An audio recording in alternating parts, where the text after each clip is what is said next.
नमस्कार, clap news के इस विशेष कार्यक्रम में आपका स्वागत है। मैं हूं आपके साथ विवेक। आज हम लोग कितना बदल रहे हैं अपने रहन सहन, जीवन जीने का तरीका। टेक्नोलॉजी ने हम सब के जीवन पर बहुत प्रभाव डाला है, चाहे वो रेडियो से लेकर आज स्मार्टफोन तक, चाहे वह कोई भी टेक्नोलॉजी हो। इसी कड़ी में आज हम लोगों के जीवन में एक और टेक्नोलॉजी प्रभाव बनाने के लिए आ गई है। इस टेक्नोलॉजी का नाम है ड्रोन।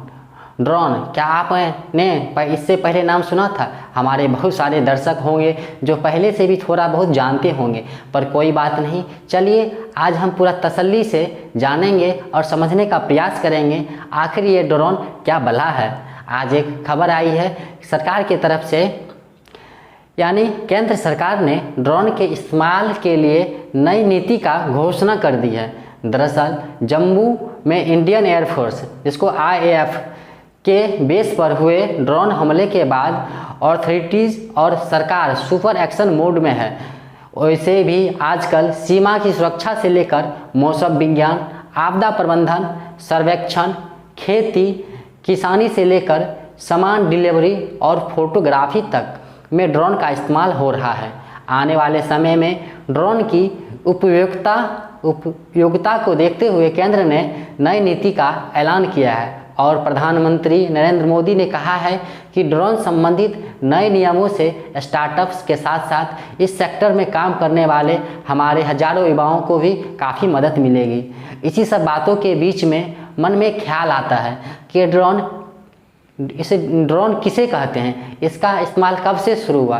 तो चलिए जानते हैं ड्रोन क्या है। ड्रोन शब्द विविध अर्थों में प्रयोग किया जाता है।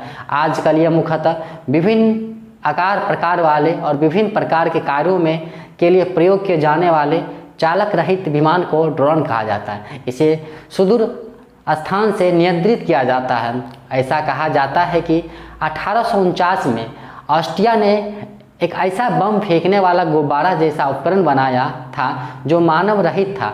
तब से ही इसे ड्रोन बनाने की प्रेरणा माना जाता। इसके बाद 1915 में महान वैज्ञानिक निकोला टेस्ला ने एक लड़ाकू विमान बनाया जो मानव रहित था। कुछ लोग इसे आधुनिक ड्रोन का आधार मानते हैं। दूसरे विश्व युद्ध के समय अमेरिका ने बड़े स्तर पर ड्रोन का इस्तेमाल किया था। इसे बनाने में मैरीलिन मोनरॉय का भी बड़ा योगदान माना जाता है। अब हम बात करते हैं कि नई ड्रोन नीति क्या है। तो बताते चले कि नई ड्रोन नीति के मुताबिक सभी ड्रोन का ऑनलाइन पंजीकरण होगा। अब पंजीकरण या लाइसेंस के लिए सुरक्षा मंजूरी लेने और ड्रोन के रख रखाव प्रमाण पत्र देने की ज़रूरत नहीं पड़ेगा। माइक्रो ड्रोन और नैनो ड्रोन के लिए रिमोट पायलट लाइसेंस की आवश्यकता नहीं होगी। कार्गो डिलीवरी के लिए कॉरिडोर बनाया जाएगा।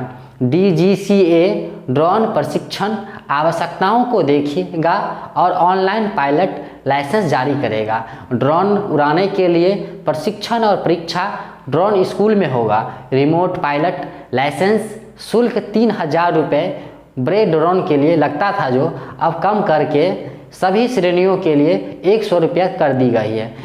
यह 10 साल के लिए वैध होगा।